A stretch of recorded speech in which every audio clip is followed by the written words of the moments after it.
मानव के अंतःस्रावी तंत्र के बारे में हम लोग कुछ जानकारी हम लोग हासिल करेंगे। जैसे कि हम लोग एक घर में निवास करते हैं, उस घर को बनाने के लिए कोई तरह के लोगों की समूह ने उसको निर्माण करती है। जैसे घर को बनाने के लिए कुछ मजदूर, कुछ मिस्त्रियों की जरूरत पड़ती है, जो लोग घर के ढांचा को तैयार कर देता है, फिर पेंटर आकर उसको रंग करते हैं, फिर इलेक्ट्रीशियन आकर उसको विद्युतीकरण के लिए तार वगैरह को सजाते हैं, फिर कारपेंटर लोग आकर घर को सजाते हैं। इस प्रकार तमाम लोगों के समूह ने एक बेहतर घर जहाँ पर हम लोग शांति से निवास करते हैं बनाते हैं। उसी प्रकार हमारे शरीर में भी और हमारे सभी जीवों में जो जिंदा रहने के लिए, जीवित रहने के लिए जो जैव प्रक्रिया होता है, जिसमें पोषण, श्वसन, संवहन, उत्सर्जन, ये सारे क्रियाएं होती है, उसको करने के लिए कुछ अंगों नहीं बल्कि अंगों समूह अंग तंत्र तो काम करता ही है, साथ में कुछ ग्रंथियां भी उसको सपोर्ट करती है, जिससे कि हमारे शरीर के अंदर होने वाले जैव रासायनिक प्रक्रिया सही एवं सुचारू रूप से संपन्न हो सके। तो ये जो ग्रंथियां हैं, ये ग्रंथियां क्या होती है कि जहाँ पर जैसे कि हम लोग बाजार जाते हैं तो बाजार से कोई सामान लाते हैं तो थैला में लाते हैं, तो उसी प्रकार ये ग्रंथि एक थैला जिसमें हार्मोन्स नामक एंजाइम्स बोल सकते हैं आप, उसमें मौजूद होती है, जो तरह तरह के कामों को संपादन करते हैं। आइए हमारे मानव में पाए जाने वाले अंतःस्रावी तंत्रों को हम लोग देखते हैं। ऐसे तो हमारे शरीर में कोई ग्रंथियां होती है, लेकिन मुख्य रूप से हम लोग उसको 6 भागों में वर्गीकृत करते हैं। पहला है पिट्यूटरी ग्रंथि, यानी पिट्यूटरी ग्लैंड, है ना। अंग्रेजी में पिट्यूटरी ग्लैंड्स हम लोग कहते हैं, हिंदी में पिट्यूटरी ग्रंथि। ये हमारे शरीर के अन्य जितने सारे ग्रंथियां हैं, इस ग्रंथियों को नियंत्रित करती है। जिस प्रकार आपके विद्यालय में एक हेडमास्टर होती है या प्रिंसिपल होते हैं, तो उन्होंने बाकी जितने सारे सहायक अध्यापक हैं या स्कूल के टीचिंग नॉन टीचिंग स्टाफ सभी को नियंत्रण में रखते हैं, उन्हीं के कथा अनुसार सारे स्कूल चलता है।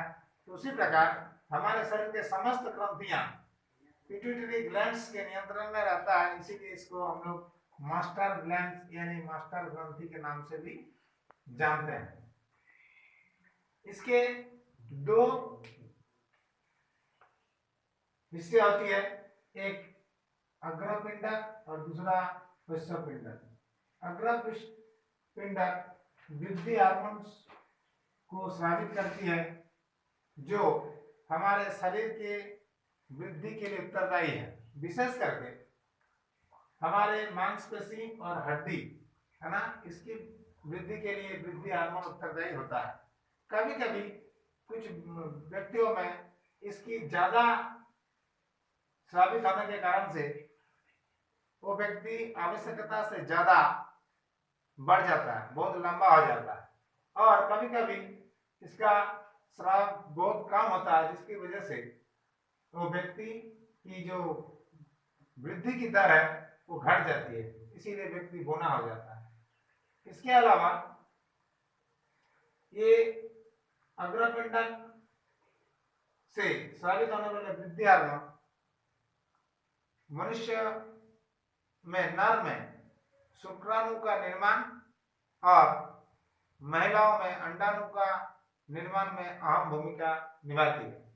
इसके अलावा दूसरा हिस्सा जो पश्चपिंडक है, ये हमारे शरीर के जल संतुलन में ये अहम भूमिका निभाते हैं। जैसे कि आप जानते हैं हमारा बॉडी में हमेशा 70% जल की आवश्यकता होती है, तो इस जल को संतुलन बनाए रखने के लिए ये कम या ज्यादा ना हो, इसके लिए पश्चपिंडक उत्तरदायी होती है। दूसरा है थायराइड ग्लैंड। हाँ, आप लोग को बता दूं, ये पिट्यूटरी ग्लैंड जो मास्टर ग्रंथि है, ये हमारे जो कपाल है, ये जो जो भ्रू देख रहे हैं इसके बीच में जहां पर हम लोग तिलक लगाते हैं, बहुत सारे लोगों का तिलक लगाने का प्रचलन है, हमारे माँ लोग भी लगाती है यहाँ पर। तो उस तिलक लगाने वाले जो अंदर वाला हिस्सा है, उस अंदर वाले जगहों पर ये ग्रंथियां पाई जाती है।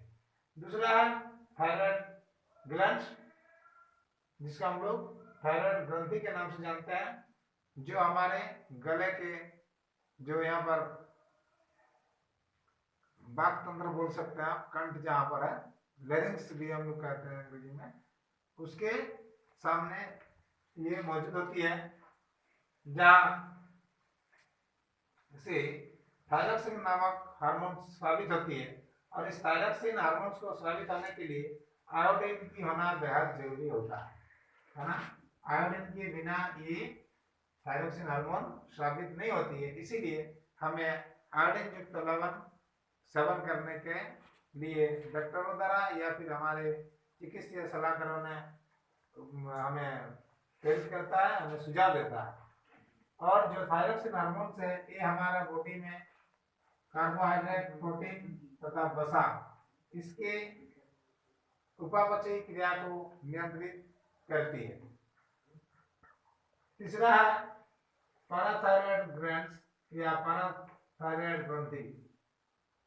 ये ग्रंथि ठीक थायराइड ग्रंथि के निचले वाले हिस्सा में अवस्थित होती है, जो हमारे रक्त, इससे स्रावित होने वाले हार्मोन्स हमारे रक्त के कैल्शियम की मात्रा को नियंत्रित करती है।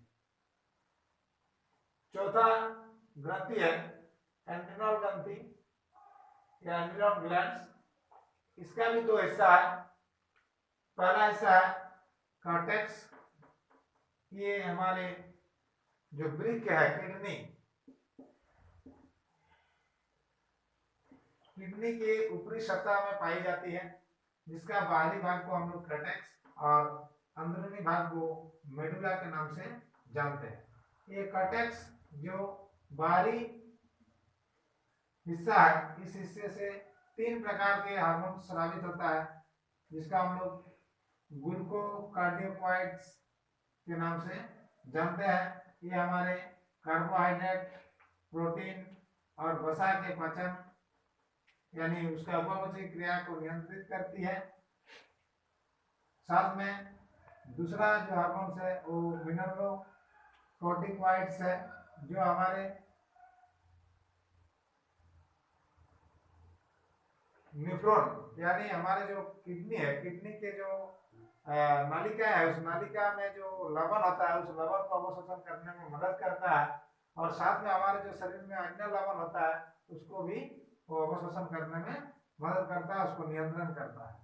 ठीक है। और तीसरा है लिंग हार्मोन, जो हमारे यौन आचरण को नियंत्रित करती है। और ये एड्रिनल ग्रंथि के जो अंदरूनी हिस्सा है, उसको हम लोग मेडुला कहते हैं। इसमें 2 प्रकार के हार्मोन स्रावित होता है, जिसको हम लोग एपिनेफ्रिन कहते हैं। ये हार्मोन जब कभी मनुष्य के शारीरिक या मानसिक तनाव, डर, गुस्सा, उत्तेजना आदि होती है, तब यह स्रावित होती है। साथ में ये मेडुला में जो दूसरे हार्मोन स्रावित होती है, वो है नॉरेपिनेफ्रिन, जो हमारे हृदय के पेशियों की उत्तेजनशीलता को और संकुचनशीलता को नियंत्रित करता है और उसको तेज कर देता है, जिससे हमारे रक्तचाप बढ़ जाता है। और रक्तचाप बढ़ने के कारण ये हमारे जो हार्ट बीट से जिसको हम बोलते हैं, ये हमेशा चलते रहता है। साथ में हमारे रक्त में जो शर्करा की मात्रा है, उसको ये हार्मोन्स बढ़ा देती है। 5वां प्रकार के जो हार्मोन्स है वो है अग्नाशय की लैंगरहंस की दीपिकाएं, जो एक अंतःस्रावी ग्रंथि की तरह काम करता है। और इसमें जो हार्मोन स्रावित होता है, जिसको हम लोग इंसुलिन के नाम से भी जानते हैं, पाचन क्रिया या मानव पाचन तंत्र चैप्टर में हम लोग उसको भली भांति पढ़े हैं। और एक बार आपको बता दूं कि इसमें जो इंसुलिन हार्मोन्स है ये हमारे रक्त में जो ग्लूकोज की मात्रा है उसको नियंत्रित करता है ना। जैसे कि आपने पहले वाला ग्लैंड्स में देखा, यहाँ पर जो नॉरेपिनेफ्रिन हार्मोन्स है ये रक्त में शर्करा की मात्रा को बढ़ा देती है, तो उसको नियंत्रण में रखना बेहद जरूरी है। इसीलिए वो काम हमारे अग्नाशय से स्रावित होने वाले हार्मोन्स जिसको हम लोग इंसुलिन कहते हैं हमारे रक्त में ग्लूकोज की मात्रा को नियंत्रित करता है। छठा प्रकार के जो ग्रंथियां है वो है जनन ग्रंथियां, जिसका हम लोग गोनेड्स के नाम से भी जानते हैं। ये महिलाओं में अंडाशय यानी ओवारी में पाई जाती है और पुरुषों में वृषण में पाई जाती है, टेस्टिस में, है ना, जो हमारे यौन को प्रेरित करता है। इसके अलावा मानव शरीर में कुछ ग्रंथियां जैसे यकृत है, यकृत क्या करती है, जिसका हम लोग अंग्रेजी में लिवर कहते हैं। क्या कहते हैं? लिवर कहते हैं। वो पित्त का स्रावित करता है, क्या बनाता है? पित्त। और वो पित्त जाकर एक ग्लैंड्स, पिट्यूटरी ग्लैंड्स, है ना, पित्ताशय में जमा होता है और ये पित्त एंजाइम का निर्माण नहीं करता, है ना। तो इसीलिए इसको हम लोग एक ग्रंथियों की सरणी में न रखकर उसको अलग से हम लोग जब पाचन तंत्र पढ़ते हैं तो उसको हम लोग डिस्कस करते हैं। तो ये जो पित्त बना, ये पित्त क्या करती है, हमारे आमाशय में जो भोजन हमारे द्वारा लिया गया था, जो अम्लीय हो गया है, उस अम्लीयता को नष्ट कर उसको क्षारीय बनाता है और जिससे हमारे अग्नाशय से निकलने वाले पाचक रस या जो एंजाइम्स है वो उस पर ढंग से क्रिया कर सके। और साथ में पित्त क्या करती है, हमारे जो फैट्स है, फैट्स को तोड़कर फैटी एसिड या ग्लिसरॉल में बदल देता है, जिसमें हमारे पाचक रस पर ढंग से क्रिया कर पाती है। साथ में कुछ ग्रंथियां हैं जो हमारे छोटी आंत में भी पाई जाती है, जिसको हम लोग आंत ग्रंथि कहते हैं। ये आंत ग्रंथियां के बारे में हम लोग पाचन क्रिया चैप्टर में बढ़िया से हम उसको पढ़ेंगे। तो मूल रूप से मनुष्य में अंतःस्रावी तंत्र में ये 6 प्रकार की ग्रंथियां हैं जो हमारे शरीर के समन्वय और नियंत्रण में अहम भूमिका निभाता है। आशा करता हूँ इस चैप्टर में जिसमें आपको मनुष्य के अंतःस्रावी तंत्र के बारे में बताया गया, आप इसको भली भांति समझ गए होंगे। इसके आपको आगे चलकर आशा करता हूँ कि बहुत फायदेमंद होगा। इसी आशा के साथ आज के लिए आपसे विदा लेता हूँ। धन्यवाद।